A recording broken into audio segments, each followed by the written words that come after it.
हरे कृष्ण। नमस्कार। आज के इस भगवत गीता के सेशन में आप सबका हार्दिक स्वागत है। तो सबसे पहले हम अपने गुरुजनों का स्मरण कर लें। ओम अज्ञानतिमिरन्धस्य ज्ञानंजन शलाकया चक्षुरुन्मिलितं येन तस्मै श्री गुरुवे नमः। वाञ्छाकल्पतरुभ्यश्च कृपा सिन्धुभ्येव च पतितानां पावनेभ्यो वैष्णवेभ्यो नमो नमः। तो हम भगवत गीता के दूसरे अध्याय का अध्ययन कर रहे हैं। पिछली बार हमने श्लोक संख्या 17 को कुछ हद तक डिस्कस कर लिया था, परंतु क्योंकि वे सभी बड़े इंपॉर्टेंट पॉइंट्स हैं, अभी उसमें कुछ और बचे हुए, तो आज हम उनको और कवर करेंगे। अगर आप सबको मेरी आवाज ठीक से आ रही है तो आप में से कोई भी एक जन चैट बॉक्स में बस यस लिख दीजिए ताकि मुझे पता लग जाएगा। तो जो नए हमारे साथ, थैंक यू, रुचिका जी ने लिख दिया। तो जो हमारे साथ नए श्रोता जुड़े हैं उनकी जानकारी के लिए बस मैं बता दूं कि ये लगभग 45 मिनट्स की क्लास रहेगी। उसके बाद 15 मिनट जो है हम मीडिया की न्यूज, कुछ अपने इस चैप्टर से रिलेटेड, और प्रश्न उत्तर, जो भी आपके कोई प्रश्न होंगे तो अभी आप उनको नोट कर लीजिएगा, उनको हम अंतिम 15 मिनट में ले सकेंगे। तो मैं सबसे पहले आपके साथ श्लोक संख्या 17 को स्क्रीन पे शेयर कर रहा हूं, ताकि आइए अब हम उस श्लोक को देख लेते हैं ध्यान से। तो इसकी पहले एक बार हम संस्कृत दोबारा से पढ़ लेते हैं, क्योंकि जितना हम संस्कृत श्लोकों का उच्चारण करते हैं वो उतना ही अच्छा रहता है, पवित्र माना जाता है। अविनाशी तो तद्विद्धि येन सर्वमिदं ततम विनाशम अव्ययस्य न कश्चित कर्तुम अर्हति। तो इसका हिंदी अनुवाद कुछ इस तरह से है, किंतु जो इस सारे शरीर में व्याप्त है उसे ही तुम अविनाशी जानो, कोई भी उस अविनाशी आत्मा का विनाश करने में समर्थ नहीं है। तो पिछली बार हमने इसके संस्कृत और इसकी हिंदी अनुवाद को अच्छी तरह से पढ़ लिया था।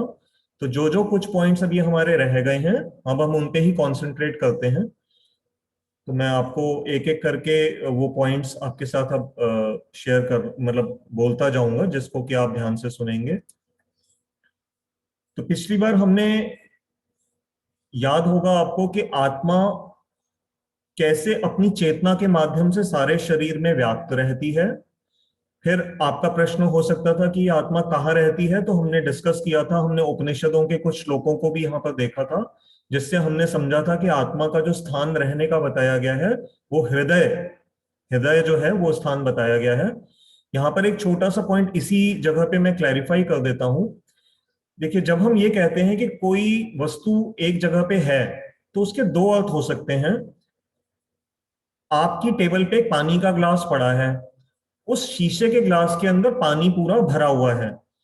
अब जब आप उस ग्लास को टेबल के एक कोने से उठा करके टेबल के अगर दूसरे कोने तक उठा करके रख देते हैं, तो क्योंकि वो जो पानी है वो ग्लास की बाउंड्री से चारों तरफ, मतलब सभी तरफ से कवर्ड है, तो अगर ग्लास को उठाया तो पानी ऑटोमेटिकली दूसरी जगह पे ग्लास के साथ साथ पहुंच गया। तो ये भी एक सेंस में है, सही बात है कि भाई पानी ग्लास के अंदर है। लेकिन इसको दूसरे तरह से देखें, एक ऐसा तत्व को सोचिए, जैसे मान लीजिए हवा है, एक खाली ग्लास पड़ा है। अब हम जानते हैं कि हवा जो है उसका प्रॉपर्टी है खाली जगह को आकर के हवा भर लेती है। जब हमने उसी ग्लास को उठा करके टेबल के दूसरी जगह पर ले गए, तो क्या वो सेम की सेम डिट्टो वही हवा वहां पर पहुंच गई? ये कहना बड़ा मुश्किल है, क्योंकि जैसे ही हम ग्लास को उठाएंगे उसमें मूवमेंट होगी, फोर्स लगा, तो वो हवा कुछ उसमें से निकल जाएगी, कुछ नई हवा आ जाएगी। बट लेकिन पानी के साथ ऐसा नहीं था। तो आत्मा के बारे में जब हम ये पढ़ते हैं कि आत्मा हृदय में रहती है, तो अगर हम पहले वाले एग्जाम्पल से लें कि जब हृदय, हमने पिछली बार एग्जाम्पल समझा था ना, कि अगर हार्ट ट्रांसप्लांट हो रहा है और डॉक्टर ने पुराने हार्ट को हटा करके उसकी जगह नया लगा दिया, अगर आत्मा पहले वाले एग्जाम्पल के अनुसार उस हार्ट के अंदर थी, तो जब वो उस हार्ट को निकाल दिया गया बॉडी से, तो फिर तो आत्मा भी डिस्प्लेस हो गई बॉडी से। जब आत्मा डिस्प्लेस हो गई, तो जब दूसरा हार्ट रखा तो वो आत्मा वहां पर कैसे पहुंचेगी? तो ये इसका मतलब इस एग्जाम्पल में कुछ कमी है, ये इस तरह से नहीं इसको समझने का है। तो हम इसको कैसे समझेंगे? दूसरे वाले एग्जाम्पल से, कि आत्मा शरीर हृदय के अंदर रहती जरूर है, लेकिन वो इस तरह से अंदर नहीं रह रही कि उसको जब हृदय को एक जगह से दूसरी जगह ले जाया जाएगा तो फिर आत्मा उसके साथ बंधी हुई चली जाएगी। नहीं, ऐसा नहीं है। अंदर रहने का यहां पर अर्थ है कि आत्मा वहां पर बैठी थी। जैसे मैंने पिछली बार आपको एग्जांपल दिया था कि हम सोफा पे बैठे हैं, अगर सोफे की टांग टूट गई तो हमने सोफे को रिप्लेस कर दिया, हम सोफे के ऊपर बैठे हुए थे, हम सोफे के अंदर धसे हुए नहीं थे। इसको थोड़ा हम ऐसे समझ सकते हैं। तो इसलिए यहां पर ये एक पॉइंट को मैंने क्लैरिफाई कर दिया कि आत्मा रहती इस तरह से है कि वो ऐसा नहीं है कि वो हर्ट एक फिजिकल ऑब्जेक्ट के अंदर बंधी हुई है। जैसे पिंजरे के अंदर पक्षी है, आपने पिंजरे को उठा करके एक जगह से दूसरी जगह रखा तो वो पक्षी भी पिंजरे के साथ साथ चला जाता है। तो ये वैसा नहीं है। आत्मा is free to move, it is like a seat, the heart is like a seat for the soul, it is not a compartment जिसमें कि आत्मा को कैद कर लिया गया हो। तो ये यहाँ पर थोड़ा सा क्लैरिफाई कर दिया था। तो पिछली बार हमने आत्मा का स्थान और आत्मा का साइज, तो हमने अच्छी तरह से, जो क्योंकि इंपॉर्टेंट पॉइंट है मैं बस थोड़ा सा रिपीट कर देता हूं। आत्मा का जो साइज बताया गया, आप में से किसी को याद होगा क्या बताया था? कि हमारे बाल की टिप, बाल नहीं बोल रहे, बाल की टिप केशाग्र भागस्य, तो बाल की टिप का 100 हिस्से करिए, फिर 100 हिस्सों के दोबारा से 100 हिस्से करिए, तो जो 10,000वां हिस्सा है बाल की टिप का, वो आत्मा का साइज बताया गया। तो मैंने आपको ये बताया था कि इस सेंटेंस का मतलब लिटरल सेंस में लेना है या मेटाफोरिकल सेंस में लेना है। तो इसका उत्तर ये है, इसको दोनों तरह से लेना है, क्योंकि प्योर लिटरल सेंस में नहीं ले सकते हैं। देखिए, उपनिषद ने बताया बाल की अग्रभाग का हिस्सा। अब किस जीवित प्राणी का बाल, अब मुझे नहीं पता, हो सकता है आप में से किसी को नॉलेज हो। बालों की भी टाइप्स होती हैं, कोई फाइन हेयर होते हैं किसी के थोड़े मोटे बाल होते हैं। अब जो हाथी जैसे बड़े पशु हैं और उनका बाल है, तो उनका बाल मुझे नहीं पता, हो सकता है हमसे ज्यादा मोटा होता हो, तो फिर तो आत्मा के साइज में वेरिएशन आएगी। हम कैसे समझेंगे कि आत्मा का साइज बाल की टिप का 10,000वां हिस्सा है? वो तो वेरी होता रहेगा ना। तो इसलिए इस सेंटेंस को, श्लोक को लिटरल सेंस में नहीं लेंगे। लिटरल का अर्थ होता है कि बिल्कुल शब्द का जो अर्थ होता है वैसा लेना, तो वैसा नहीं लेंगे।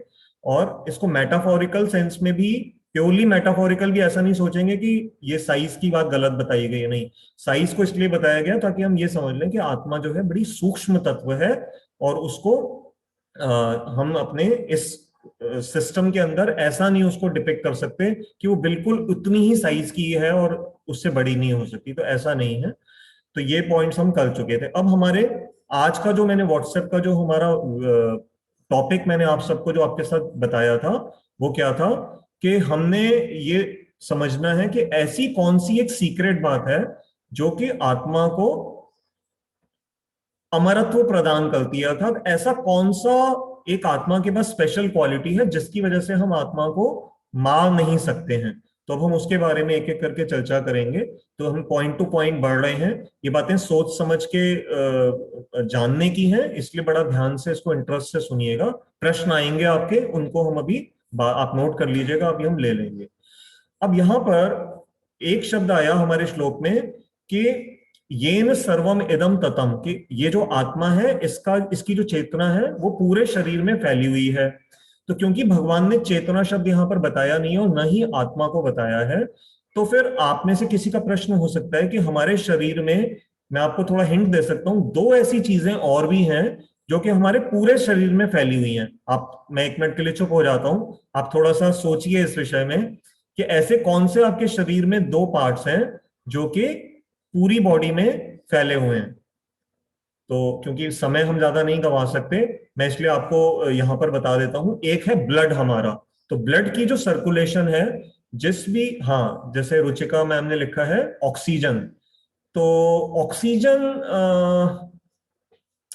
ओके, राइट, ठीक है, गुड आंसर। हवा की सेंस में अगर देखेंगे, बट ऑक्सीजन, रुचिका जी, हम अपनी बॉडी का पार्ट नहीं मानते हैं थोड़ा सा, इसलिए मैंने जो प्रश्न पूछा, हमारी बॉडी के ऐसे कौन से दो पार्ट्स हैं जो कि पूरी बॉडी में हर जगह पे आपको मिलेंगे? तो एक है ब्लड, जो आपने अब कपिल सक्सेना जी ने बताया है, नर्व्स एंड ब्लड। ठीक है, बिल्कुल, नर्व्स भी एक अच्छा उत्तर है। नर्व्स का नेटवर्क हमारी पूरी बॉडी में है। और कपिल जी, मैंने बड़ी इंटरेस्टिंग बात सुनी कि हालांकि नर्व्स का पूरी बॉडी में नेटवर्क है, लेकिन अगर ब्लड की सप्लाई ना हो तो वहां से भी सेंसेशन नहीं आती। कई बार होता है ना कि कहते हैं नर्व्स डेड हो जाती हैं क्योंकि वो ब्लड की सप्लाई नहीं आ रही। तो एक ब्लड है, नर्व्स हैं, और तीसरा एक और पार्ट है, अच्छा मसल्स कह रही हैं रुचिका जी। मसल्स, क्योंकि रुचिका जी हमारी बॉडी में बहुत सारे ऐसे स्पेसेस भी हैं जहां पर मसल नहीं होती है, जैसे बोन है, तो बोन के अंदर भी बेसिकली मसल नहीं है। तो मैं आपसे वो जानना चाह रहा था कि जैसे जिसमें ज्यादा परवेशन हो, तो मैक्सिमम जो परवेट जिन चीजों ने किया है जैसे नर्व, ब्लड, और तीसरा मैंने सुना था ये जो हमारा स्किन है, क्योंकि कोई भी अगर बॉडी का ऑर्गन है तो उसके ऊपर स्किन तो चढ़ी हुई है ना, तो ये है, तो इनका जबरदस्त नेटवर्क है हमारी बॉडी के अंदर। तो क्या भगवान उसको इंगित कर रहे हैं? नहीं, उसको नहीं इंगित कर रहे यहाँ पर, क्योंकि ये जितनी भी तत्व हैं इनमें चेतना नहीं है। यहाँ पर जो मुख्य विषय चल रहा है, ब्लड, स्किन, नर्व्स, ये तो डिस्ट्रॉय हो सकती है ना, इनकी तो एक लाइफ है, शरीर की जैसी लाइफ है, उसके अनुसार ये भी खत्म हो जाएंगे। परंतु हम एक ऐसे तत्व के बारे में जानना चाह रहे हैं भगवान से जो कि कभी मरता नहीं है। और उन्होंने पहली लाइन में कहा ना, अविनाशी तो तद विद्धि ये न सर्वम इदम ततम। तो इसलिए यहां पर अब हमने समझा कि भगवान ब्लड, स्किन और नर्व्स की बात नहीं कर रहे हैं, मसल्स इत्यादि की। यहाँ पर भगवान जिस चीज की बात कर रहे हैं वो है चेतना, कॉन्शियसनेस।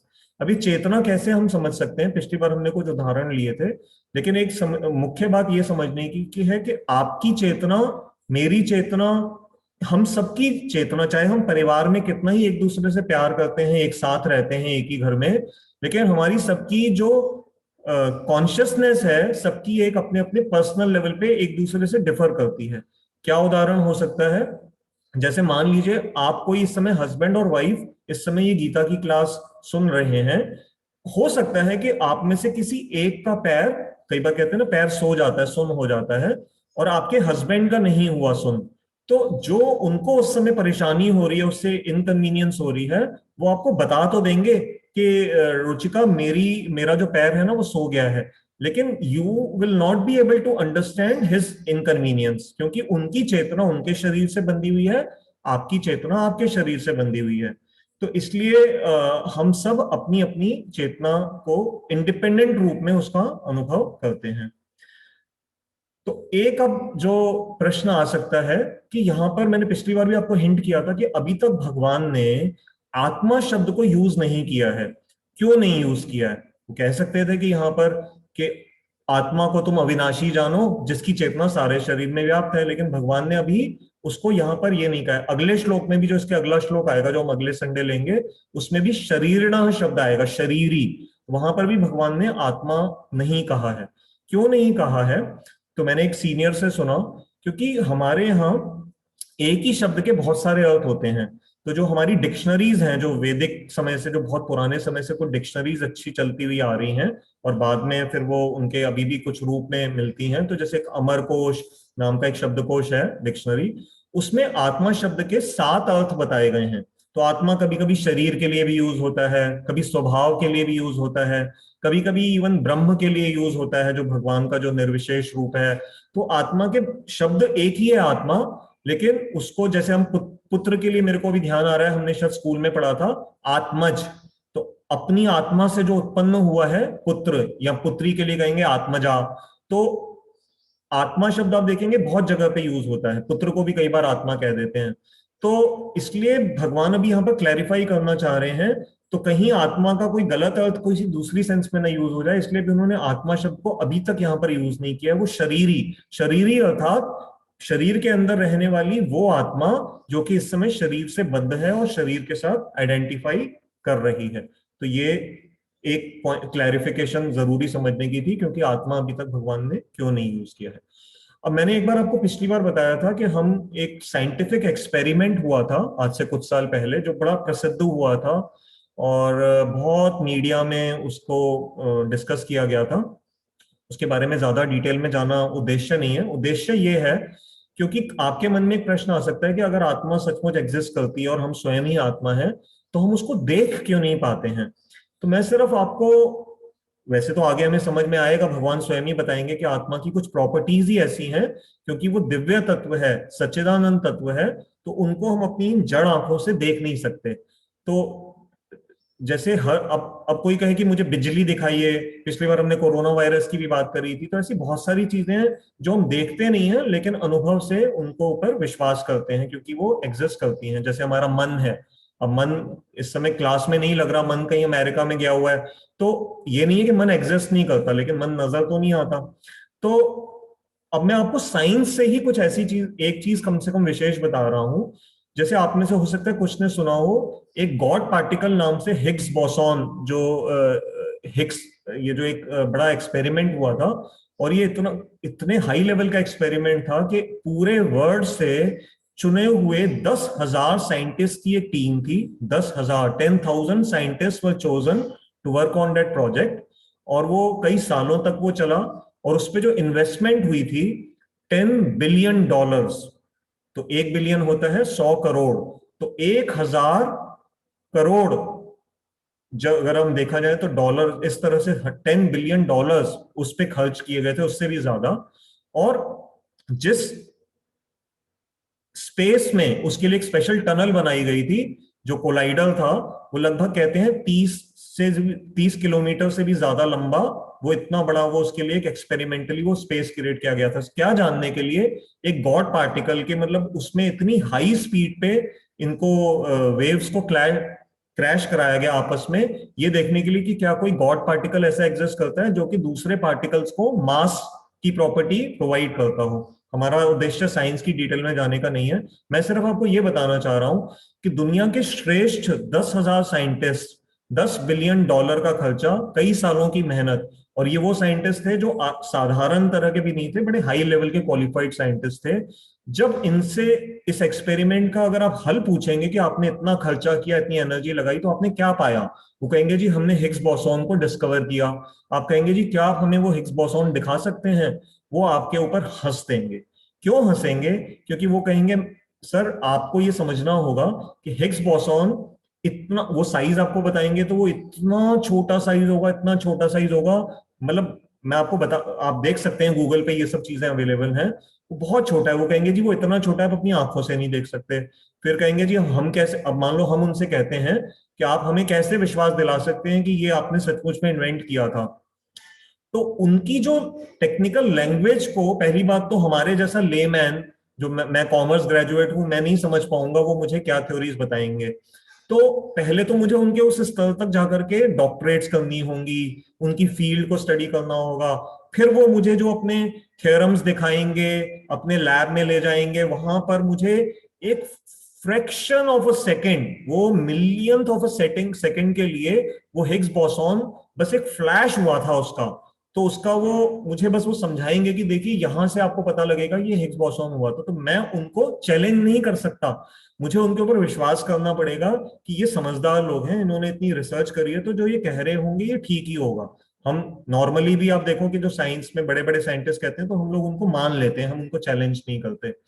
तो जब उस विषय में हम एक साइंस के अंदर ही एक आंखों से बिना देखी हुई चीज के ऊपर $10 बिलियन से भी ज्यादा खर्च करके उसको इन्वेंट करने का, वो करने का उनको परमिशन दे सकते हैं, तो यहां तो हम बिना $1 खर्च किए उस तत्व की बात कर रहे हैं जिसको हमारे सभी आचार्यों ने, हमारे सभी शास्त्रों ने, स्वयं भगवान कृष्ण ने बताया है, और जिसके लिए हमें इतनी रिसर्च, कोई डॉक्टरेट करने की जरूरत नहीं है। आत्मा को एक छोटा बच्चा भी समझ सकता है। आप अगर बिना किसी प्री कंसीव्ड नोशन के सिर्फ अपने शरीर पे ही विचार करें, अभी हम एक एक्सपेरिमेंट कर लेते हैं कि आत्मा का प्रूफ क्या है, कॉन्शियसनेस, चेतना।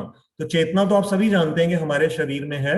अब एक छोटा सा हम एक्सपेरिमेंट कर लेते हैं एक समय यहीं पर ही, कि मान लीजिए हम सभी ठंडे दिमाग से एक मिनट ये सोचें, हम थोड़ा सा शांत हो जाएं और 1 मिनट के लिए विचार करें कि मेरा हाथ कहां पर है। तो हमें महसूस होगा ये मेरा हाथ है। मेरी आंख कहां पर है? ये मेरी आंख है, इससे मैं ये गीता क्लास देख रहा हूं अपने मोबाइल पे। मेरा मुख कहाँ है? ये मेरा मुख है, इससे कमल जी बोल रहे हैं और हम अपने कानों से सुन रहे हैं। और मेरी नोज, अगर मेरे आसपास अभी कोई चीज किचन में मान लो कोई चीज सड़ना शुरू हो जाएगी तो मेरी नोज मुझे बता देगी। अब ये जितने भी हमारे पार्ट्स हैं, पैर, हाथ, नाक, कान, बाल, है ना, हमारी स्किन, तो इस सब में मैं कहां पर हूं? थोड़ा सा इस पे ठंडे दिमाग से कभी विचार करिए, 5 मिनट बैठ करके। जीवन में और बहुत सारी चीजों को हम समय देते हैं, 5 मिनट अपने आप को ढूंढिए अपने शरीर के अंदर। एक मजाक में कहते हैं ना कि हमने अपने आप को इतना बिजी कर लिया है, हम सारी दुनिया के फोन नंबर्स तो घुमाते हैं, कभी अपना नंबर डायल किया कभी अपने फोन से, तो क्या टोन आएगी? एंगेज टोन आएगी। तो हमने अपने आप को अपने लिए ही अवेलेबल नहीं कर रखा है, हमने अपने आप को बिजी कर रखा है, अपने से ही मिलने की बात करने का समय नहीं देते। तो स्पिरिचुअलिटी इस दिशा में बढ़ने के लिए एक छोटा सा कदम है, छोटा नहीं बहुत बड़ा कदम है, जो कि छोटे छोटे स्टेप से आरंभ हो सकता है, जैसे ये गीता क्लास के माध्यम से हम सुन रहे हैं।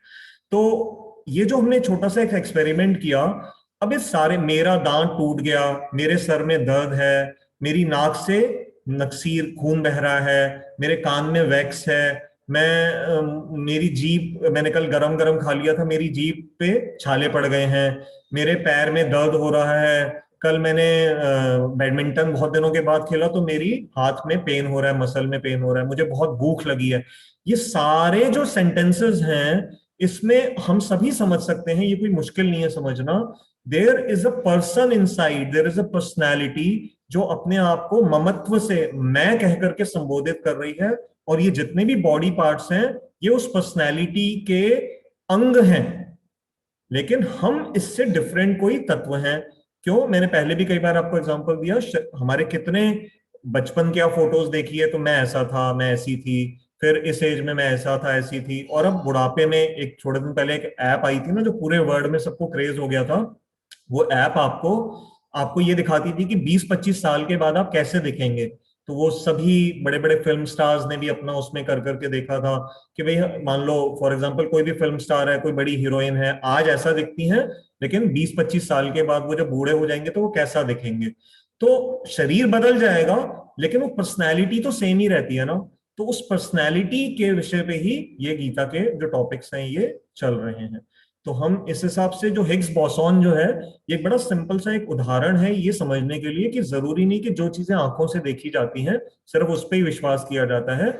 और ये मैं कोई अलग से बात नहीं कह रहा, हमारा साइंस भी, इतना मॉडर्न साइंस भी इस बात को अब स्वीकार करने लग गया है कि सारी चीजें, अब ग्रेविटी, हम सब जानते हैं ग्रेविटी, गुरुत्वाकर्षण की शक्ति एग्जिस्ट करती है, परंतु क्या हम किसी साइंटिस्ट को कभी ये कहते हैं कि आप मुझे ग्रेविटी दिखाइए तभी मैं मानूंगा? नहीं, हम उनके कहने पे मान लेते हैं कि ग्रेविटी एक फोर्स है। हमारी बॉडी में डाइजेशन है, डॉक्टर कहता है कि जी आपकी डाइजेशन पावर वीक है, तो क्या हम उसको कहते हैं जी अच्छा मुझे ये जरा कोई मीटर पे नाप करके दिखा दीजिए कि ये कितना परसेंट काम कर रही है? उसको को नापने का कोई मीटर तो है नहीं, वो तो आपकी भूख ही बताएगी कि डाइजेशन। अभी थोड़े दिन पहले वैलेंटाइन डे था, एक लड़का और लड़की एक दूसरे को प्रपोज कर रहे हैं, तो उस समय क्या कभी लड़का कहता है मैं तुम्हारे लिए चांद तारे भी तोड़ करके ले आऊंगा? तो ये तो एक हाइपोथेटिकल सी स्टेटमेंट है। अब लड़की क्या लड़के का कोई जो लव है उसको मेजर कर सकती है कि आप मुझे कोई ऐसा इंस्ट्रूमेंट से तोल करके बता दीजिए कि तुम मुझे कितना परसेंट प्यार करते हो? तो आप देखेंगे कि बहुत सारे ऐसे लाइफ के इमोशंस हैं, लव, एंगर, है ना, एक्सपेक्टेशन, इन इमोशंस को क्वांटिफाई तरीके से कोई हमारे पास इंस्ट्रूमेंट्स नहीं है जिनको हम समझ सकें। तो ये सभी चेतना को समझने के लिए मैं ये सारे एग्जांपल दे रहा हूं कि ऐसे जैसे दुनिया में बहुत सारे इमोशंस हैं जिनको हम जानते हैं वो एग्जिस्ट करते हैं, लेकिन उनको हम किसी तरह से मेजर नहीं कर सकते किसी साइंटिफिक इंस्ट्रूमेंट के द्वारा। तो वैसे ही जो चेतना है वो स्वयं ही अपने आप में प्रूफ है आत्मा का, क्योंकि आत्मा को हम जैसे हिग्स बोसॉन को नहीं देख सकते ऐसे आत्मा को भी नहीं देख सकते, और हिग्स बोसॉन को उसके इफेक्ट से जैसे जान सकते हैं ऐसे ही आत्मा को उसके इफेक्ट चेतना से जान सकते हैं, जो कि और आसानी से समझना पॉसिबल है। उसके लिए इतना कोई साइंटिफिक थ्योरीज में डेप्थ में जाने की जरूरत नहीं है। अब शरीर के हम देखते हैं 6 करेक्टरिस्टिक्स हैं। ये बेसिकली शरीर के हमारे 6 विकार बताए गए हैं, ये बहुत समझने हैं जरूरी। मैं धीरे धीरे बोलता हूं। सबसे पहले हमारा जो शरीर है वो जन्म लेता है। इसको आप शरीर से भी एग्जांपल से ले सकते हैं और एक किसी ट्री के एग्जांपल से भी समझ सकते हैं। जैसे एक पौधा होता है ना, आप सब गार्डनिंग करते होंगे अपने घर में, तो आपने एक पौधा, आप कहीं से नर्सरी से एक बीज ले आए छोटा सा, आपने वो बीज मिट्टी में बो दिया, ठीक है। और ऐसे हमारा शरीर भी कैसे पैदा हुआ?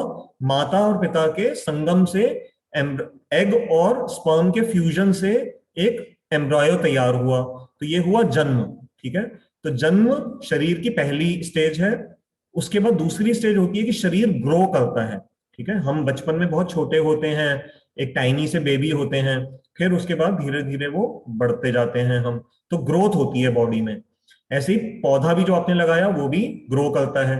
तीसरी स्टेज आती है, कुछ समय के बाद ग्रोथ जितनी होती है वो हो जाती है, उसके बाद हम स्टेबल हो जाते हैं कुछ सालों के लिए। जैसे मेरी अब जो हाइट है, अब वो इस एज में हाइट नहीं बढ़ेगी। ठीक है, 20-21 साल तक जितनी बढ़नी थी बढ़ गई। वेट थोड़ा वेरी कर सकता है, लेकिन हाइट ग्रोथ जनरली, तो हम एक एक स्टेज तक ग्रो करते हैं। जैसे जो पौधे हैं वो भी, पेड़ इत्यादि, एक स्टेज तक जाकर के फिर रुक जाते हैं। फोर्थ स्टेज आती है जिसमें कि हम अपने शरीर से किसी दूसरे प्राणी को जन्म देते हैं। तो ये रिप्रोडक्शन अलग अलग तरह की हो सकती है। प्लांट्स का भी अलग तरह का सिस्टम है, वो बाइसेक्सुअल, एसेक्सुअल, कई तरह की रिप्रोडक्शन जो हमने बायोलॉजी में पढ़ी है। तो एक जो शरीर है वो दूसरे शरीर को जन्म देता है, ये हो गया रिप्रोडक्शन। और फिर जो आखिरी की दो स्टेजेस हैं, उसमें क्या होता है कि एक में तो हम ड्विंडल होना शुरू हो जाते हैं, अर्थात हमारा शरीर अब धीरे धीरे ढहना शुरू हो जाएगा, बुढ़ापा इत्यादि आएगा, और धीरे धीरे बीमारी या कोई भी माध्यम से शरीर बूढ़ा हो जाएगा। ऐसी पेड़ इत्यादि भी कुछ समय के बाद धीरे धीरे अपना समय उनका समाप्त होना शुरू हो जाता है, और अंत में आती है मृत्यु। तो जैसे पेड़ इत्यादि भी जब उनकी जड़ें बिल्कुल डेड हो जाएंगी वो गिर जाएंगे, कोई हवा तेज चलेगी वो गिर जाएंगे, खत्म हो जाएंगे। और हमारा भी जो शरीर है, चाहे नेचुरल कॉसेज से या किसी भी और कॉज से, अंततः मृत्यु को प्राप्त होता है। तो ये 6 हमारे, मैं इनको रिपीट कर देता हूं आपके लिए। सबसे पहला है जन्म, दूसरा है ग्रोथ, बढ़ना, वृद्धि जिसको कहेंगे, तीसरा है स्थिति, अर्थात एक ही लेवल पे एग्जिस्ट करना, चौथा है रिप्रोडक्शन, अर्थात किसी दूसरे शरीर को जन्म देना, पांचवा है ड्विंडल होना, अर्थात धीरे धीरे क्षय हो जाना उसका। वास्तव में जो शरीर शब्द है ना, मैं किसी एक अपने सीनियर से सुन रहा था, वो शरीर शब्द का अर्थ ही ये बता रहे थे कि शरीर का अर्थ ही ये है जो क्षय हो जाता है। क्षय मतलब अर्थात हिंदी का एक वर्ड है ना, तो धीरे धीरे समाप्त हो जाएगा, शरीर का अर्थ ही ये है। तो क्षय होता है और अंततः मृत्यु। अब इसमें मैं आपको इसलिए एग्जांपल बता रहा हूं क्योंकि जो आत्मा जिस भी शरीर को धारण करेगी, तो आत्मा या चेतना की ये 6 कैरेक्टरिस्टिक्स हैं जिनसे कि आप महसूस कर सकते हैं कि उसके अंदर आत्मा है। जब ये आत्मा शरीर छोड़ करके चली जाती है, तो आप देखेंगे कि हमारे शरीर के अंदर फिर ये प्रोसेसेस कोई भी फिल नहीं होंगे, ना उससे रिप्रोडक्शन हो सकती है, ना किसी तरह की ग्रोथ देखी जाएगी, और अंततः वो धीरे धीरे समाप्त हो जाएगा। आपके मन में कुछ के प्रश्न आ सकता है कि हमारे शरीर के एक दो पार्ट्स ऐसे बताए गए हैं जिनमें कॉन्शियसनेस डायरेक्टली तो नहीं देखी जाती। जैसे बाल है, बाल को अगर हम काटते हैं, या नाखून है, नाखून को काटते हैं, नाखून, नाखून का शब्द ही देखिए अर्थ का क्या है, ना जमा खून, जिसमें खून नहीं है। तो बाल और नाखून को काटो तो ये कोई पेन नहीं होती, लेकिन और किसी स्किन के हिस्से को काटते हैं तो हमें पेन होती है। लेकिन ध्यान दीजिएगा, जब उसी बाल को जब आप खींचते हैं तो पेन होती है। तो बाल जब स्किन के साथ कनेक्टेड है तो उसको खींचने पे पेन होती है। और ऐसी नाखून को अगर कभी टॉर्चर में देखा जाता है ना, कभी टेररिस्ट को, ये कौन सी मूवी थी, आई थिंक अक्षय कुमार की थी बेबी, जिसमें वो एंटी टेररिज्म के इंस्पेक्टर थे। तो वो किसी एक टेररिस्ट को एक रूम के अंदर पकड़ लेते हैं, और जब उससे वो कोई उन्होंने राज उगलवाना था, तो वो ऐसा उसमें सीन में वो दिखाया तो नहीं, बट वो समझ, मतलब उससे डायलॉग से समझ आ जाता है कि उन्होंने उस टेररिस्ट के नाखून को खींच लिया। तो ये जब नाखून को अगर शरीर से काटोगे तो कोई बात नहीं है, लेकिन जब ज्यादा काट दोगे तो आपका कभी कभी होता है ना, नेल कटर ज्यादा कट जाता है तो दर्द होना शुरू हो जाता है, या फिर उसमें टेररिस्ट का उन्होंने नेल ही खींच लिया, तो अर्थात ये टॉर्चर का एक तरीका है। तो अगर वो नाखून शरीर से जुड़ा हुआ है और हम उस समय उसको खींचते हैं तो वो पेन, तो इससे ये पता लगता है कि कुछ ये पार्ट्स भले इनमें कॉन्शियसनेस डायरेक्टली ना भी हो, परंतु ये भी अपने अंदर पेन को पैदा करने के कारण बन जाते हैं। अब मैं जो कहना चाह रहा था कि आप में से कुछ लोग प्रश्न कर सकते हैं कि ऐसा देखा गया है कि जब कोई डेड बॉडी होती है तो उसका ऐसा ऑब्जर्व किया गया है कि बाल या नाखून, ऐसा मैंने कुछ जगह पढ़ा है, बायोलॉजिकली भी ऐसा माना जाता है कि उनकी कुछ समय के लिए ग्रोथ होती है। तो फिर आप कहेंगे कि जी ये कैसे पॉसिबल है। या कभी कभी ऐसा होता है कि आपने देखा होगा, कभी कभी अनफॉर्चुनेटली, कभी एक्सीडेंटली घर में कोई छिपकली की कोई, जैसे कभी पूंछ इत्यादि कट जाती है, तो आप देखोगे छिपकली तो भगवान ने उसको ऐसा बनाया है कि वो पूंछ कटने के बाद भी जिंदा रह लेती है, वो चली जाएगी, वो तो भाग जाएगी वहां से, वहां तक तो चलो ठीक है। लेकिन अगर आप उसकी पूंछ को ऑब्जर्व करोगे तो वो कुछ देर तक ना पूंछ थोड़ा सा इधर से उधर वो होती है, तड़पती सी है जैसे। तो ये कैसे पॉसिबल है? ये इसलिए होता है, इसको फिजिकल तो एक बड़ा सिंपल एग्जांपल है कि जैसे हम कहते हैं एनर्जी जब अपने कोई मोशन स्टेज को जा चुकी होती है तो उसको इनर्शिया में आने में अर्थात बिल्कुल रुकने में थोड़ा सा समय लगता है। जैसे गाड़ी चल रही है, अब हम ब्रेक मारते हैं, चाहे कितनी भी अच्छी से अच्छी गाड़ी, दुनिया की महंगी गाड़ी हो, परंतु जब वो एक स्पीड में एक वेलोसिटी उसने गैदर कर लिया तो ब्रेक मारते हैं तो गाड़ी को भी जैसे रुकने में थोड़ा समय लगता है। पंखा चलते हुए को आप रोकते हैं तो थोड़ा सा बिजली का फ्लो भले बंद कर देते हैं लेकिन पंखा थोड़ी देर के लिए घूमता है।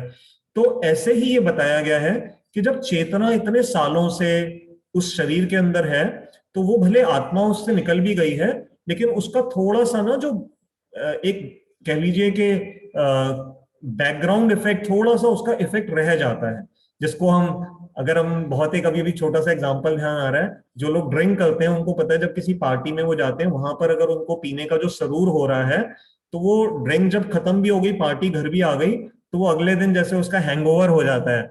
तो वो शराब का क्या है, इफेक्ट है थोड़ा सा अभी शरीर में। तो ऐसे ही आत्मा क्योंकि इतने सालों से उस शरीर में होती है, जब वो छोड़ के जाती भी है तो कुछ समय के लिए उसका इफेक्ट रहता है। तो ये मैं एक एक करके इन प्रश्नों को, क्योंकि ये ऐसे प्रश्न आते हैं, जरूरी नहीं अभी मन में आए, लेकिन आपके मित्र इत्यादि कभी भी आपसे चर्चा करेंगे, तो मैं इसलिए कोशिश कर रहा हूं कि एक एक इस प्रश्न को साथ के साथ आपको उत्तर इसका साथ साथ देता हुआ चल रहा हूं।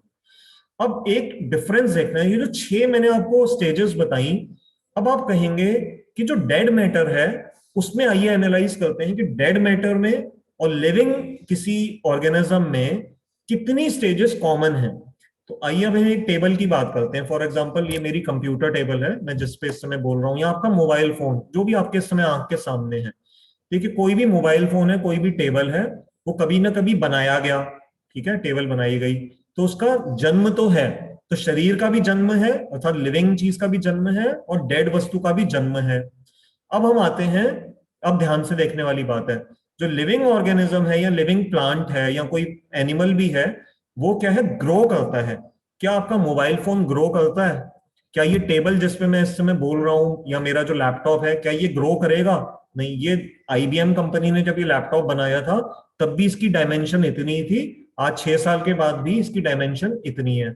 ऐसे ही जो आपका जो घर है, वो जब घर आपने बनाया, जब एक बार वो बन गया तो क्या वो अपने आप और बड़ा हो रहा है? आपके घर के आगे लगा हुआ जो पौधा है वो 4-5 साल में पेड़ बन जाएगा, लेकिन वो पेड़ हो सकते हैं आपके घर से भी ऊंचा लंबा हो जाए, लेकिन आपके घर की हाइट नहीं बढ़ेगी। तो एक मेजर डिफरेंस आ गया कि जो डेड पार्ट चीजें हैं जिनमें चेतना नहीं है वो ग्रो नहीं करती, और शरीर में चेतना है तो शरीर ग्रो करता है। अब आइए तीसरी स्टेज। तीसरी स्टेज में मैंने आपको ये बताया था कि शरीर भी कुछ समय के लिए स्टेबल रहता है, और देखा जाए तो डेड चीज भी रहती है। जैसे ये टेबल है, कई सालों से है तो है, आपका लैपटॉप है तो है, घर है तो है, तो ये कॉमन हो गया। अब आती है चौथी स्टेज। अब इस पे जरा ध्यान से सोच करके बताइएगा। जो लिविंग हम जो ऑर्गेनिजम्स हैं, हम दूसरे बच्चों को जन्म देने की क्षमता रखते हैं। अगर हम में से कोई शादी ना करे वो एक अलग बात है, कई बड़े सुखी लोग हैं जिन्होंने शादी नहीं करी, लेकिन जिनकी शादी हो गई है और अब वो जब घर गृहस्थी में आगे बढ़ते हैं तो फिर वो बच्चों को जन्म देते हैं। पशु भी बच्चों को जन्म देते हैं, और तरह तरह के ऑर्गेनिजम्स हैं वो डिफरेंट डिफरेंट तरह से, वो मैंने आपको जैसे बताया एसेक्सुअल रिप्रोडक्शन या बाइसेक्सुअल, ये कई तरह की रिप्रोडक्शन की तरीके हैं। लेकिन जो डेड वस्तु है ये नहीं होता। आपको शॉपिंग मॉल में ये स्कीम तो दी जाती है कि by one get one free, लेकिन ये स्कीम नहीं दी जाएगी कि आप एक लैपटॉप ले जाइए 6 महीने के अंदर एक लैपटॉप से अपने आप आपके 2 हो जाएंगे। ये कभी भी आपने नहीं सुना होगा। तो कितना भी साइंस एडवांस कर ले तो जो लिविंग चीज है वो रिप्रोडक्शन नहीं कर सकती। तो ये एक डिफरेंस आ गया। अब आइए पांचवी स्टेज थी ड्विंडल, अर्थात धीरे धीरे क्षय होना। दीपक जी ने हाथ उठाया हुआ है। दीपक जी, हम अगर आपका कोई प्रश्न है तो हम अभी बस 5 मिनट और रह गए हैं, उसके बाद हम क्वेश्चंस लेंगे। तो अब पांचवी जो स्टेज है वो है ड्विंडल, तो धीरे धीरे क्षय होना। तो जैसे शरीर भी धीरे धीरे बुढ़ापे इत्यादि से अफेक्ट होता है, बाल सफेद हो जाएंगे, स्किन में झुर्रियां पड़ जाएंगी, आंखों से कम दिखेगा, दांत धीरे धीरे गिरने लग जाएंगे। तो ये चलिए, ये तो फिजिकल चीज में भी हम देखते हैं, क्योंकि जैसे लैपटॉप धीरे धीरे स्लो हो जाएंगे काम करना, मोबाइल्स में कोई ना कोई कभी क्रैक आ जाएगा, अल्टीमेटली बैटरी की लाइफ होती है, इसलिए कोई भी कंपनी हमारे को वारंटी दे देती है, भाई आपकी बैटरी पे 6 महीने की वारंटी है, मोबाइल पे हार्डवेयर पे 1 साल की वारंटी, इससे ज्यादा वी आर नॉट रिस्पॉन्सिबल। तो ये कॉमन हो गई स्टेज। और अंततः मृत्यु, लिविंग ऑर्गेनिज्म के लिए हम कहते हैं उसकी मृत्यु हो गई, और जो डेड चीज है वो अल्टीमेटली खत्म हो जाती है। वो लोहड़ी में हमने उस टेबल को जला करके खत्म कर दिया, या किसी कबाड़ में हमने उसको दे दिया, अल्टीमेटली वो फिर उसको जला दिया जाएगा या रिसाइकल कर दिया जाएगा। तो इन 6 स्टेजेस में से कितनी कॉमन हुई? 4 कॉमन हो गई और 2 अनकॉमन है। जो 2 अनकॉमन है वो क्या है? चेतना के 2 लक्षण कोई ऐसे विलक्षण कौन से हैं जो डेड के अंदर नहीं है? वो है, एक है ग्रोथ और दूसरा है रिप्रोडक्शन। ठीक है, तो ये मोटे मोटे, इनमें कुछ एक्सेप्शंस कहीं हो सकती हैं, मैं ऐसे बिल्कुल वो नहीं, एब्सोल्यूट आपको स्टेटमेंट्स नहीं दे रहा हूं, तो कहीं कहीं किसी किसी ऑर्गेनिज्म में एक्सेप्शंस हो सकती हैं, लेकिन मोटे मोटे तौर पे हमें इस तरह से समझाया गया है। तो अब जो मैं 5 मिनट जो अंतिम देना चाह रहा हूं, वो मैं आपको एक इसी श्लोक की एक, मैं दोबारा से आपके साथ स्क्रीन पे इसको लेकर के आ रहा हूं, तो मैं फिर वहां से आपको वो पॉइंट एक्सप्लेन करूंगा। 1 सेकंड के लिए मुझे समय दीजिएगा। देखिए, हमारे एक बहुत महान आचार्य हुए हैं, आप में से बहुतों ने उनका नाम सुना होगा, श्रीपाद रामानुजाचार्य जी। ये वैष्णवों में बहुत महान आचार्य माने जाते हैं। साउथ इंडिया के जितने भी बड़े बड़े मंदिर हैं, वे सब उन्हीं की ही कृपा से अधिकांश बनाए गए हैं। रामानुजाचार्य जी, मध्वाचार्य जी, और आज मध्वाचार्य जी का विशेष दिवस है, तो उनको भी हम आज प्रणाम कर लेते हैं, क्योंकि ये वो आचार्य हैं जिनकी वजह से ही ये जो धर्म की जो शिक्षाएं हैं, ये पूरे विश्व में आज भी उन्हीं की ही जो टीकाएं हैं उनको अथॉरिटी के रूप में लिया जाता है। तो रामानुजाचार्य जी ने इस श्लोक पे अपनी टीका में एक इसको बड़े विलक्षण तरीके से एक्सप्लेन किया है। और जो आज जो मैंने व्हाट्सएप पे जो मैसेज भेजा था, उसकी जो हेडिंग थी कि वो क्या सीक्रेट है, वो अगर मैं वो नहीं बताऊंगा तो आप कहेंगे जी आपने क्लास में आज वो तो डिस्कस ही नहीं किया। तो जो अगले 5 मिनट हैं मैं उस पर डेडिकेट करूंगा। अभी इस श्लोक के और भी कुछ इंपॉर्टेंट पॉइंट्स हैं, लेकिन वो कोई बात नहीं, हम अगली बार कर लेंगे, कोई जल्दबाजी में भागने की बात नहीं है। जरूरी यह है कि हम समझें, इस पूरे प्रोसेस को एंजॉय करें। Gita is like a journey, तो इस जर्नी को भी हमें एंजॉय करना है। धीरे धीरे धीरे धीरे, जैसे भगवान ने अर्जुन को एक एक पॉइंट समझाया, हम आराम आराम से चलेंगे।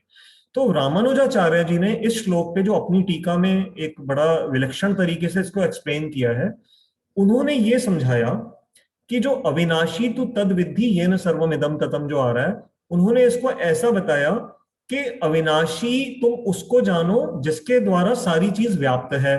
तो एक सिंपल एक्सप्लेनेशन तो इस श्लोक की है कि ये जो पूरा शरीर जिस चेतना के द्वारा व्याप्त है, वो चेतना उस आत्मा से आ रही है, और उस आत्मा को तुम अविनाशी जानो। ये है सिंपल एक्सप्लेनेशन जिसके ऊपर अभी तक हमने विचार किया। रामानुजाचार्य जी ने इसको ऐसे समझाया, उन्होंने कहा ये युद्ध का मैदान है, ठीक है, और भगवान ने अर्जुन के हृदय से वो भय हटाना है जो अर्जुन के मन में आया हुआ है कि अगर ये जो वेपन्स इत्यादि के द्वारा मेरे जो सगे संबंधी हैं ये मारे जाएंगे। तो 5 ऐसे तत्व हैं, पृथ्वी, जल, वायु, अग्नि, आकाश। इसमें सिर्फ एक आकाश को थोड़ी देर के लिए अलग कर देते हैं। अब हम देखते हैं जो वेपन्स हैं वो कोई सॉलिड चीजें होती है ना, जैसे कोई हथियार है, तलवार है, भाला है, ये कहां से बनेगा? भाला तलवार बनेंगे लोहे से। लोहा कहां से आ रहा है? वो अर्थ की एक फॉर्म है। तो वेपन कहां से आया? अर्थ से, ठीक है। दूसरा है जल। तो एक मृत्यु इंसान की कैसे होती है? वेपन से हो सकती है, अर्थात अर्थ की कोई चीज से। दूसरा मृत्यु होने का काफी बड़ा कारण होता है जल। कभी कभी पानी में कोई व्यक्ति डूब जाता है, ठीक है, तो डूबने से क्या होता है? पानी जो है वो हमारे शरीर के अंदर घुस जाता है। तो अब आप मेरी बात ध्यान से सुनिएगा, जो क्या रामानुजाचार्य जी ने कितने इंटरेस्टिंग तरीके से इसको एक्सप्लेन किया है कि मृत्यु कैसे होती है। अधिकांश रूप से तलवार हमारे शरीर के अंदर घुस गई, चाकू हमारे शरीर के अंदर घुस गया, किसी ने बंदूक चलाई, तो वो जो गोली अभी तक उस बंदूक के अंदर थी, वो बंदूक से निकली, रिवॉल्वर से निकली और हमारे शरीर के अंदर प्रवेश कर गई और वहां उसने ब्लास्ट कर दिया, ठीक है। तो एक एक्सटर्नल तत्व ने हमारे शरीर के अंदर वो घुसा। तो पृथ्वी का एग्जाम्पल हमने समझ लिया। जल, जल में कोई डूबता है तो आप देखते हैं वो शरीर फूल जाता है। क्यों? क्योंकि पानी जो है वो, वैसे तो हमारी बॉडी में 60-70% पानी ही है, लेकिन जब पानी बाहर का ज्यादा जब घुस जाएगा तो हमारा शरीर फिर मृत्यु को प्राप्त हो जाता है। तीसरा उदाहरण, पृथ्वी जल अग्नि। अग्नि आपने देखा होगा, अगर अनफॉर्चुनेटली किसी को कोई चीज आप जब जलाते हो तो आप देखिए, कभी आपने किसी, अब जैसे लोहड़ी अभी हमने थोड़े दिन पहले मनाई जनवरी महीने में, तो लोहड़ी में क्या होता है, जो लकड़ी हमने घर के बाहर इकट्ठी करी उसको हमने अग्नि दी, धीरे धीरे वो अग्नि विकराल रूप धारण करती जाती है। और आप देखोगे जो लकड़ी की आपने वो रखी हुई है टहनियां, वो थोड़ी देर में लकड़ी के रूप में नजर नहीं आती, और वो सिर्फ वो पूरा का पूरा वो अग्निमय हो जाती है। अर्थात अग्नि भी उस तत्व के अंदर प्रवेश कर जाती है। शरीर को भी जब हम अग्नि देते हैं मृत्यु के बाद, तो अग्नि उसके अंदर पूरे रूप से समाहित हो जाती है। तो अग्नि भी शरीर के अंदर प्रवेश कर करके शरीर को विनाश कर देती है। और चौथा क्या बचा? पृथ्वी जल अग्नि वायु। अब वायु क्या है? तो वायु में भी अगर आप देखें कि अगर सपोज, वायु का बहुत कोई कंक्रीट उदाहरण नहीं है, परंतु वायु भी, इसको हम ऐसे समझ सकते हैं कि हमारी बॉडी के अंदर एक प्रेशर है, ठीक है, एक प्रेशर से बॉडी वो है। अगर कई बार आपने साइंस फिक्शन की कुछ मूवीज में देखा होगा, तो जब ये हवाई जहाज वगैरह कभी अचानक अगर गिरना शुरू कर देते हैं, मान लो हवाई जहाज को एक अपना प्रेशर मेंटेन करना होता है, तो अगर हवाई जहाज किसी वजह से इंजन काम करना बंद कर देता है, तो वो नीचे उसको दिखाते हैं कि वो ऐसा अनाउंस करते हैं ना कि हमारा प्रेशर जो है, एटमॉस्फेरिक प्रेशर, वो कम होता जा रहा है। तो हमारी बॉडी को जिस तरह का प्रेशर एक हवा का चाहिए, उसमें अगर हवा ज्यादा घुस जाए या हवा पूरी निकल जाए, तो प्रेशर के का जो इंटरनल जो प्रेशर की डिस्टरबेंस से हमारी उस समय भी मृत्यु हो जाएगी, है ना। अगर हमारा एक लिमिट है ना, अगर हम, इसलिए ये जो हमारे एस्ट्रोनॉट्स होते हैं इनको कई कई सालों की ट्रेनिंग दी जाती है, सिर्फ इसलिए क्योंकि जब वो अंतरिक्ष में जाते हैं तो वहां तो ग्रेविटी का रूल ही बिल्कुल अलग है, चंद्रमा पे अलग तरह की ग्रेविटी है। और अभी 2 दिन पहले अमेरिका ने अपने जहाज को वहां भेजा है, मार्स में, मंगल ग्रह पे, वहां अलग तरह की ग्रेविटी होगी।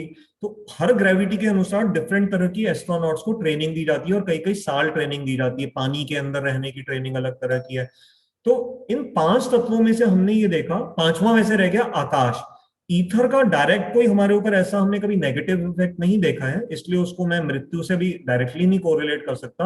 हाँ, ईथर को हम ऐसे समझ सकते हैं कि कुछ ऐसे ईथर के अंदर साउंड ट्रेवल करती है। तो ये जो पुराने जमाने में, जो महाभारत इत्यादि के समय में, ये जो अस्त्र शस्त्र होते थे, ये साउंड वाइब्रेशन से इनको इन्वोक किया जाता था। जैसे ब्रह्मास्त्र, जब अर्जुन ने ब्रह्मास्त्र छोड़ा अश्वत्थामा के ब्रह्मास्त्र को काउंटरएक्ट करने के लिए, तो अश्वत्थामा को ये नहीं छोड़ना तो आता था, अश्वत्थामा को उसने मंत्र का उच्चारण किया और उसने वो छोड़ दिया, लेकिन उसको वापस लेना नहीं आता था, तो उससे बड़ा तबाही मच सकती थी। तो अर्जुन ने क्या किया था, जब अपना ब्रह्मास्त्र छोड़ा था तो उसने अपने ब्रह्मास्त्र की शक्ति से फिर अश्वत्थामा के ब्रह्मास्त्र को काउंटरएक्ट किया था, नहीं तो उस समय बहुत विनाश हो जाता। तो ईथर का रोल यहां पर आता है। चल, लेकिन अभी हम ईथर को, आकाश तत्व को थोड़ा अलग रख देते हैं, हम इन 4 तत्वों की बात करते हैं जो श्री रामानुजाचार्य ने बताया। अब इस श्लोक पे दोबारा आइए, अविनाशी तो तद विद्धि ये न सर्वम इदम ततम। तो रामानुजाचार्य जी ये कह रहे हैं कि आत्मा इतनी सूक्ष्म तत्व है, जो अभी हमने समझा ना, बाल का 10,000वां हिस्सा जैसी है और सच्चिदानंद तत्व है। क्योंकि वो इतनी सूक्ष्म है, तो जनरली इंसान की शरीर की मृत्यु तब होती है जब ये 4 एक्सटर्नल तत्व हमारे शरीर के अंदर घुस जाते हैं। जहर भी होता है, एक जहर भी एक अच्छा उदाहरण है समझने के लिए। तो जहर भी जब शरीर के अंदर जाता है तो फिर वो शरीर के अंदर व्याप्त हो जाता है, ब्लड के थ्रू फैल जाता है और मृत्यु हो जाती है। और इलेक्ट्रिसिटी का करंट भी जब लगता है तो करंट भी सारे शरीर में, मैंने उस समय मैं कोरा पे पढ़ रहा था कि करंट लगने से मृत्यु कैसे होती है। हमारी बॉडी के अंदर भी इलेक्ट्रॉन्स हैं, और जो इलेक्ट्रिकल करंट होता है उसमें भी इलेक्ट्रॉन्स हैं। तो जब कभी हम किसी नंगी तार को छू देते हैं तो वो इलेक्ट्रॉन्स का जो फ्लो है वो हमारी बॉडी के इलेक्ट्रॉन्स के साथ जाकर के मिल जाता है, और वो फिर अंदर जाकर के उसी समय हमारे शरीर के, मैंने जो पढ़ा, मुझे नहीं पता वो कितना सही है, कोरा में ये आंसर आया हुआ था कि जैसे ही वो करंट अंदर इलेक्ट्रॉन्स का फ्लो करता है तो हमारे शरीर में जो पानी है ये उसी समय सूख जाता है, और बिना पानी के हम रह नहीं सकते। हो सकता है इस प्रश्न के उत्तर में कुछ और भी साइंटिफिक रीजन हो, लेकिन हमारा उद्देश्य ये नहीं है ये समझने के लिए कि इलेक्ट्रिक करंट से मृत्यु कैसे होती है, लेकिन हम मृत्यु के रीजन समझ रहे हैं। तो जितने भी मैंने आपको उदाहरण बताए, इसमें वो जो एक्सटर्नल तत्व है जब शरीर के अंदर आकर के व्याप्त तो हो जाता है, मेरी बात ध्यान से सुनिएगा, मैं धीरे से फिर से बोल रहा हूं। जब ये एक्सटर्नल वेपन्स, भले वो तलवार इत्यादि है, गोली है, जहर है, करंट है, पानी है, तेज हवा का प्रेशर है या अग्नि है, ये सब हमारे शरीर के अंदर जब घुस जाते हैं तो ये व्याप्त हो जाते हैं और फिर हमारी को मृत्यु का सामना करना पड़ता है।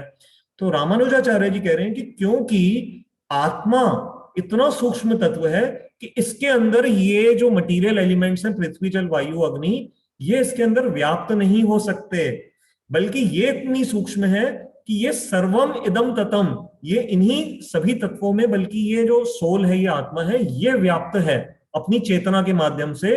तो क्योंकि ये चारों जो तत्व हैं ये आत्मा के अंदर व्याप्त ही नहीं हो सकते, तो इसलिए आत्मा को मारा नहीं जा सकता। इसलिए इस श्लोक का अर्थ उन्होंने इसको इस तरीके से समझाया कि अर्जुन, रामानुजाचार्य जी ने कहा कि अर्जुन अब तुम इसको ऐसे समझो, मतलब भगवान के इस श्लोक का अर्थ उन्होंने ये लिया, विनाशम अव्ययस्य न कश्चित कर्तुम अर्हति। तो इन चारों तत्वों में से जिससे अर्जुन तुम डर रहे हो कि तुम्हारे किसी रिश्तेदार की इससे मृत्यु हो जाएगी, वो संभव ही नहीं है। शरीर की तो मृत्यु हो जाएगी, लेकिन आत्मा क्योंकि सूक्ष्म तत्व है, उसकी इस तरह से मृत्यु नहीं होगी। तो ये मैंने अपना पॉइंट क्लैरिफाई कर दिया, जो आज का हमारा व्हाट्सएप का जो टॉपिक था कि ऐसा क्या सीक्रेट है जिसकी वजह से आत्मा अमरत्व हमेशा धारण करती है, वो ये सीक्रेट है। टू समराइज आज की क्लास, कि आत्मा के अंदर क्योंकि जो सूक्ष्म तत्व इतनी सूक्ष्म है आत्मा, रामानुजाचार्य जी ने बताया कि वो उसके अंदर और कोई एक्सटर्नल तत्व जब व्याप्ति नहीं हो सकता, जब व्याप्ति नहीं हो सकता तो फिर मृत्यु कैसे होगी। तो ये, हालांकि इसका एक दूसरा कारण भी है, क्योंकि आत्मा भगवान का सनातन अंश है। तो क्योंकि जैसे भगवान सच्चिदानंदमय शरीर वाले हैं, तो आत्मा को भी सच्चिदानंदमय ही बोला गया है। इसलिए क्योंकि जो तत्व से ही सत है, चित है और आनंदमय है, आनंद का पार्टिकल है, तो वो उसकी कभी मृत्यु नहीं हो सकती। इसको हम अभी आगे और अच्छी तरह समझेंगे। तो आज हमने अपने श्लोक के ये कुछ मुख्य पॉइंट्स आज कर लिए हैं। अब मैं अपने आप को यहाँ पर रोक रहा हूँ। आपसे निवेदन है, जो भी आपके मन में कोई आज की क्लास से रिलेशन में प्रश्न है, आप पूछ सकते हैं। अभी भी कुछ हमारे पॉइंट्स रह गए हैं जिनको हम अगली बार फिर अभी करेंगे। तो आप प्रश्न पूछने का, मेरे पास एक प्रश्न 2 दिन पहले ही मीनाक्षी मैम का आ गया था, वो तो अभी मैं उनको एक बार अनम्यूट भी करूंगा ताकि वो स्वयं बोल दें, अच्छा रहेगा, ताकि सभी लोग सुन लेंगे। और प्रश्न पूछने का यही तरीका है कि आप सब, जूम में फीचर होता है, आप हैंड रेस कर सकते हैं, राइट, या फिर चैट बॉक्स में लिख दीजिए तो मैं आपको अनम्यूट कर दूंगा और फिर वहां से हम उसको प्रश्न को आपको ले लेंगे। तो मैं, मीनाक्षी मैम, क्योंकि आपका एक पहले से ही प्रश्न आया हुआ है, तो आई एम अनम्यूटिंग यू, आप प्लीज पूछिए जी। जय श्री कृष्णा प्रभु जी। जय श्री कृष्ण।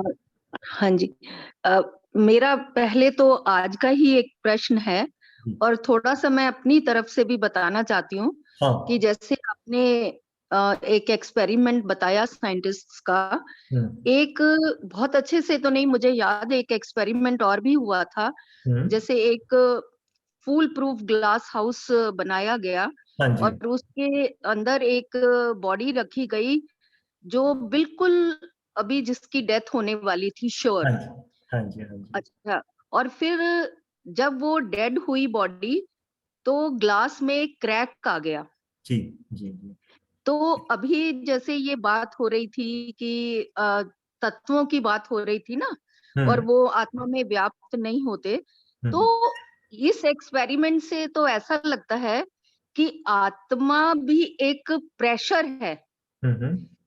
हाँ, मतलब श्वास है वो, या वो हवा है, या कुछ भी कहें, पर वो एक प्रेशर जैसी चीज है, वो ही क्रैक कर पाएगी ना ग्लास को। तो जी जी जी जी। मैम, हाँ ठीक है, बोलिए, प्लीज कंप्लीट कर लीजिए। नहीं, मैंने ये वाली बात तो कंप्लीट कर दी। हाँ, इसमें मैं 1 मिनट आपको रोक रहा हूँ। अभी आप सेकंड क्वेश्चन को 1 मिनट बाद लेंगे, पहले इस पे थोड़ा सा एक विचार कर लेते हैं। इस एक्सपेरिमेंट के बारे में मैंने भी पढ़ा है और ये बहुत साल पहले हुआ था, ये बहुत पुरानी बात है। Could be in the start of 20th century वगैरह, वो हम गूगल पे देख सकते हैं। मेरे को भी इसके बारे में और पता लगेगा तो मैं अच्छी तरह से, तो मैं उसको तभी बताऊंगा। मैं आप सबके लिए बता दूं, जो मैम ने बात बोली है वो ये कह रही हैं कि एक एक्सपेरिमेंट हुआ था जिसमें एक मरणासन्न व्यक्ति, अर्थात जिसकी अभी मृत्यु हुई नहीं है, वो मरने वाला ही था, तो उसको एक बिल्कुल ग्लास के उसके अंदर उसको बिल्कुल क्लोज कर दिया गया और ऐसा देखा गया, वो इसीलिए एक्सपेरिमेंट किया गया था कि शरीर से ऐसा क्या निकल करके जाता है मृत्यु के समय। तो ऐसा बोला जाता है कि जब वो ग्लास के अंदर उनको रखा गया, तो वो जब उन्होंने प्राण छोड़े, अर्थात जब उनकी एक्चुअल मृत्यु हुई, तो उस ग्लास के अंदर ऐसा बताया जाता है, जैसे मैम अभी बता रही हैं, वो हम भी, मैम भी पढ़ लेंगी, मैं भी पढ़ लूंगा इसको, मैं और थोड़ा सा कहीं मुझे समझने का अवसर मिलेगा तो मैं प्रॉपर तो उसको तभी बता पाऊंगा कि ऑथेंटिक एक्सपेरिमेंट था या ये कुछ कहावत सी है। तो ऐसा बोला जाता है कि उस ग्लास से वो कुछ क्रैक सा देखा गया। अब मैम ने ये कहा कि क्या फिर आत्मा वो प्रेशर की तरह हो सकती है। मैं आपको यहाँ पर थोड़ा क्लैरिफाई कर दूं, जो मैं बात बोल रहा हूँ ये तो ऑथेंटिक है, मैं उस एक्सपेरिमेंट के बारे में कमेंट नहीं कर रहा, लेकिन मैं ये आपको बता सकता हूं कि हमारे यहाँ पर जो योगी, योग की पद्धति बताई गई है, योगी कुछ ऐसे होते हैं, जो पिछली बार आपको याद होगा मैंने पंच प्राण आपको बताए थे, तो पंच प्राण फिजिक्स के अंदर वेक्टर की तरह, आप में से जो जिनको फिजिक्स की नॉलेज अच्छी होगी, तो पांचों प्राणों की डायरेक्शंस अलग अलग तरह की बताई गई हैं। तो जैसे फिजिक्स में वेक्टर होता है, फोर्स का एक वेक्टर होता है, तो हृदय वो स्थान है हमारे शरीर का जहां पर इन पांचों का कंजंक्शन पॉइंट बनता है और वहां पर वो जीरो लेवल पे माना जाता है, मतलब न्यूट्रल स्टेट है।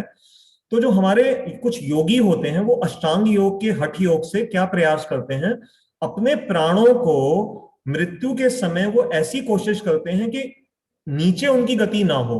तो जो हमारे शरीर का जो मल द्वार है, गुदा जिसको बोला जाता है, वो ऐसे योगिक आसन में बैठते हैं कि अपने पैर की एड़ी से, एनस जो इंग्लिश में हम एनस बोलते हैं, जहां से हमारा मल द्वार है, उस पैर की एड़ी से वो उस एनस वाले स्थान को तो रोक लेते हैं, ताकि उनका प्रयास क्या है कि जो हमारे प्राण जो है शरीर से वो नीचे के मार्ग से न जाएं। नीचे के मार्ग से जाने को भगवान ने अष्टम अध्याय में थोड़ा और अच्छी तरह समझेंगे, वो माना जाता है कि वो नीचे के लोगों की तरफ जा रहे हैं, तो वो अच्छी गति नहीं मानी जाती। तो ये जो योगी हैं, ये जीरो पॉइंट से अपने प्राणों को उठाते उठाते, ये हमारा कपाल जो होता है, तो इनको ये ऐसी ट्रेनिंग लेते हैं कि जो मृत्यु के समय इनके जो प्राण हैं वो कपाल फाड़ कर करके ऊपर की तरफ निकल जाए। अब ये हमारे लिए ये चीजें नहीं है, मैं सिर्फ नॉलेज के लिए बता रहा हूं कि वो जो ग्लास जैसे वो फटा अगर, तो उसमें क्या फटा, वो आत्मा से फटा या किसी और चीज से फटा। उसमें समझने वाली बात यह है कि जब आत्मा शरीर छोड़ती है, तो सूक्ष्म शरीर, जो हमारे गौतम बुद्ध राजा जी ने 2 बार पहले प्रश्न पूछा था, तो जो मन बुद्धि अहंकार के शरीर के अंदर वो आत्मा कैद होती है, एक बात। लेकिन मन बुद्धि अहंकार का कोई ऐसा प्रेशर नहीं होता। प्रेशर किसका होता है उस समय, ये हमारे जो पंच प्राण होते हैं शरीर में, ये भी आत्मा के साथ निकलते हैं। इसलिए हमारे यहाँ भारत में आपने सुना होगा, एक डायलॉग हम बोलते हैं, उसके प्राण पखेरु उड़ गए। तो जो प्राण पखेरु उड़ गए, यहाँ आप में से भागवत में आप में से कुछ लोगों ने सुना होगा, जब कभी भागवत कथा होती है और जब ये वर्णन आता है कि कृष्ण भगवान ने पूतना राक्षसी का जब वध किया था, भगवान अभी बहुत छोटे थे, कुछ दिनों के ही थे, तो पूतना जब गोकुल में अपने छाती पे जब ये जहर लगा करके आई थी, और उसने भगवान को मारने के लिए जब उनको दुग्ध का पान कराया, तो भगवान जानते थे कि ये राक्षसी है, तो भगवान ने, ऐसा भागवत में वर्णन आता है, ऐसा नहीं बोला कि उसको मार दिया, उन्होंने, ऐसा वर्णन आता है कि उसके प्राणों को सक कर लिया, भगवान ने प्राण वायु को ही सक कर लिया। प्राण वायु जी। जी। तो ये मैम जो आपका प्रश्न था, तो जब इसलिए वो अगर ग्लास का वो अगर मान लीजिए वो रियलिटी में टूटा भी, तो वो आत्मा की वजह से नहीं टूटा, वो वास्तव में किस लिए टूटा, क्योंकि जो प्राण वायु है उसका प्रेशर होता है, जैसे हमारी बॉडी में भी प्रेशर है ना हवा का, ब्रीदिंग का, तो वो हो सकता है उसका। एक सेकंड के लिए आपको रोक रहा हूं, हमारे जो संजय ढटवाल जी जो योगा एक्सपर्ट है, इन्होंने कुछ लिखा है, तो लेट अस जी रीड। धन्यवाद, वैसे यहाँ तक आप आगे करिए। Sitting in siddhasana and practising Ashwa Sanchalan क्रिया विद मूल बंध, हाँ ये मूल बंध होता है। This is what not of the yogis do to praise their prana. हाँ, तो संजय डडवाल जी बता रहे हैं कि ये योगी लोग यही प्रक्रिया को करते हैं, वो नीचे से अपने मूलाधार चक्र को रोक लेते हैं और जो ऊपर के जो चक्र होते हैं वहां से वो निकालने का प्रयास करते हैं।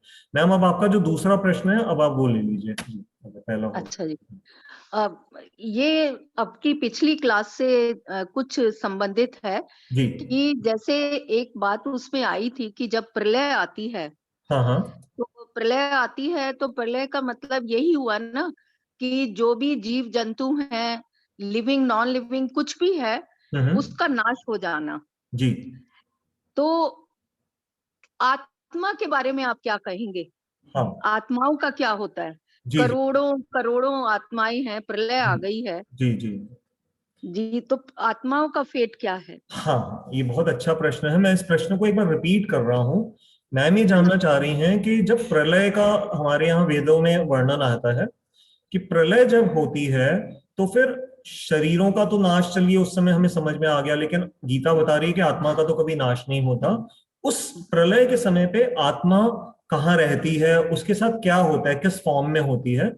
हालांकि ये जो प्रश्न है, इसके जो डीप उत्तर हैं वो भगवान ने 8वें अध्याय में बहुत अच्छी तरह समझाए हैं, लेकिन ये बड़ा इंटरेस्टिंग प्रश्न है, इसलिए आप हम सभी इसके ऊपर बस 1 मिनट के लिए विचार कर लेते हैं। हालांकि इसको समय अधिक चाहिए इसको समझने के लिए, लेकिन मैं आपको जितना मेरी क्षमता है और मैंने जो सुना है गुरुजनों से, मैं आपको बताने का प्रयास करता हूँ। प्रलय शब्द जो है, पहले इसको हम समझ लें। प्र जब उपसर्ग लग जाता है तो प्रकृष्ट रूप से, प्रकृष्ट मतलब बहुत ही बड़े स्केल पे कह लीजिए, बहुत ही मैजेस्टिक स्केल पे। लय, लय शब्द का अर्थ होता है लीन हो जाना। तो जब ये संसार के जो फिजिकल तत्व हैं, पृथ्वी, जल, वायु, अग्नि, आकाश, ये हैं ग्रॉस तत्व। तो प्रलय के समय पे ये जो ग्रॉस तत्व जो इस समय हमें नजर आ रहे हैं, ये सब वापस दोबारा से अपने अपने मूल तत्वों में प्रवेश कर जाते हैं। तो प्रलय अर्थात ये जो नजर आ रही है मैनिफेस्टेड क्रिएशन, ये वापस अपने अपने तत्वों में दोबारा प्रवेश करती है। अब उस समय आत्मा का क्या होता है, तो इसके लिए यह भी समझना पड़ेगा कि प्रलय कितनी तरह की हैं। प्रलय कई तरह की बताई गई हैं, इसको मैं कभी और आगे एक्सप्लेन करूंगा, अभी शॉर्ट में ये बता देता हूं। एक प्रलय बताई गई है जब ब्रह्मा जी का रोज एक दिन कंप्लीट होता है। ब्रह्मा जी कौन है? जो चतुर्मुखी ब्रह्मा, जो हमारे इस पर्टिकुलर यूनिवर्स के जो क्रिएटर हैं, इंजीनियर ऑफ द यूनिवर्स हैं ब्रह्मा जी। उन ब्रह्मा जी का जब एक दिवस कंप्लीट होता है, वो उनका एक दिवस कितना है? 1000 चतुर्युग, जो 4,32,000 साल का कलयुग, उससे 2 गुना द्वापर युग, उससे 3 गुना त्रेता युग, और 4 गुना मल्टीप्लाई करने से सतयुग की आयु आती है। 43,20,000 ईयर्स का चतुर्युग की एक साइकिल बनती है। ऐसे 1000 चतुर्युग का ब्रह्मा जी का एक दिवस है। ब्रह्मा जी की रात भी उसी ड्यूरेशन की है, बट रात्रि में कोई क्रिएशन नहीं होती है। तो ये जो ब्रह्मा जी का एक दिवस है, इसको अगर मैथमेटिकली मल्टीप्लाई करेंगे तो ये 432 करोड़ साल की संख्या आती है। इस 432 करोड़ साल की जो संख्या की जो ड्यूरेशन है, इसको एक कल्प भी बोला जाता है। आप में से कईयों ने सुना होगा कल्प। तो कल्प में, इसको कल्प से डिनोट करते हैं। तो इस एक कल्प का जब रात आ जाती है ब्रह्मा जी की, तो उस समय ब्रह्मा जी के सूक्ष्म शरीर में, जैसे हमारी एक सटल बॉडी है मन बुद्धि अहंकार की, ऐसे ब्रह्मा जी का भी एक सूक्ष्म शरीर है, उनका जो अपना मन बुद्धि अहंकार है। तो उस कल्प वाली प्रलय में ये जितनी भी आत्माएं उस यूनिवर्स की होती हैं, वो सब उस सूक्ष्म शरीर में, ब्रह्मा जी के शरीर में प्रवेश करती हैं। आप लेकिन जो कह ये रहे हैं पार्शल प्रलय होती है, इसमें सिर्फ 3 लोगों का क्षय प्रलय बताई गई है। कौन कौन से लोग? भूर, भूर लोक, अर्थात जो ये हमारा पृथ्वी लोक है, भुवः हमसे ऊपर वाला, और स्वः। तो ये 3 लोग हैं जिनकी इस समय पे इसमें कुछ चेंज हो सकता है, मैं और कंफर्म कर लूंगा एक बार। तो लेकिन ये 3 लोग बताए गए हैं। अभी पूरी क्रिएशन का उस समय प्रलय नहीं होती है। एक ये प्रलय है, इसमें तो आत्मा चली जाती है ब्रह्मा जी के सूक्ष्म शरीर में, जो आपका प्रश्न था। फिर और इससे बड़ी प्रलय है। वो कौन सी प्रलय है? जब ब्रह्मा जी की पूरी 100 साल की आयु हो जाती है। वो तो बहुत बड़ी आयु है, जब जिनका 432 करोड़ साल का एक दिन है। ऐसे महीने में 30 दिवस हैं, फिर साल के अंदर 12 महीने हैं, और ऐसे 100 साल के लिए ब्रह्मा जी रहते हैं। तो जब वो बड़ी वाली प्रलय आती है, तो उस समय तो ब्रह्मा जी का शरीर ने भी नाश को पाना है। तो ब्रह्मा जी जब नहीं रहेंगे, तो फिर सारी की सारी आत्माएं, इंक्लूडिंग ब्रह्मा जी की आत्मा, वो सभी के सभी फिर जो विष्णु भगवान है, जिनसे वो पर्टिकुलर यूनिवर्स प्रकट हुआ था, जो गर्भोदकशाई विष्णु बोले जाते हैं, उनके शरीर में वो जाकर के सुप्त अवस्था में चली जाती हैं। जो हमारी आत्मा की 4 स्टेजेस बताई गई हैं, आपने कई सुना होगा, मैं अगली बार उनको एक्सप्लेन करूंगा, नहीं तो समय बहुत हो जाएगा। अति अति उत्तम। मेरे जो हस्बैंड है, उन्होंने यही एक्सप्लेनेशन अभी थोड़ी देर पहले हमने उसको कंक्लूड किया था। अच्छा लेकिन अच्छा। मैं आप क्वेश्चन पूछ चुके हैं, तो आप बताइए, फिर तो तो उसमें ज्यादा आनंद आपको आता तो है। क्लास अटेंड करने की जरूरत ही नहीं है, आपके तो घर में ही गंगा बह रही है, आपके पति देव को ही सारा ज्ञान है। वो भी सुनते हैं ना जी ठीक आपका ये सब। ठीक। तो ठीक है, ये प्रलय का भी कॉन्सेप्ट धन्यवाद। थोड़ा सा भी मैं शॉर्ट में 5 मिनट में, इससे ज्यादा नहीं बताना चाहता। फिर हम इसको और आगे, इंटरेस्टिंग है, इसको हम आगे और समझेंगे। जी, तो बहुत बहुत धन्यवाद। जी जी, थैंक यू। तो I hope it is clear. और किसी का कोई प्रश्न हो तो आप अपना जल्द से पूछ लीजिए, क्योंकि समय फिर हमारा हो गया है। कुछ जो मीडिया न्यूज थी, क्योंकि मैं फिर समय को एक्सीड नहीं करना चाहता, मैं उनको अगली बार ले लूंगा। तो मैं 1 मिनट वेट कर रहा हूँ। अगर आप में से किसी ने भी कोई प्रश्न पूछना है तो चाहे चैट बॉक्स में टाइप कर दीजिए या फटाफट हैंड रेज कर दीजिए। तो चलिए, अगर कोई प्रश्न नहीं है तो अब हम सब हरे कृष्ण महामंत्र का उच्चारण कर लें। हरे कृष्ण कृष्ण कृष्ण हरे हरे, हरे राम राम राम हरे हरे। तो ये जो गीता की क्लास है ये हर संडे शाम को 5 से 6 जूम प्लेटफॉर्म पे होती है और फेसबुक पे भी लाइव जाती है। इसका मैं जो लिंक है, जिनको नहीं मिलता है डायरेक्टली, मैं अपना मोबाइल नंबर 9810094098 मैंने चैट बॉक्स में टाइप कर दिया, आप यहाँ से ले सकते हैं। जो पुरानी क्लासेस हैं वो सभी की सभी यूट्यूब पे एक चैनल है कमल गीता क्लासेस, वहां पर उनकी रिकॉर्डिंग्स उपलब्ध हैं। तो आप सबका बहुत बहुत धन्यवाद। बोलने में कोई मिस्टेक हो गई हो तो कृपया करके क्षमा कीजिएगा। हरे कृष्ण।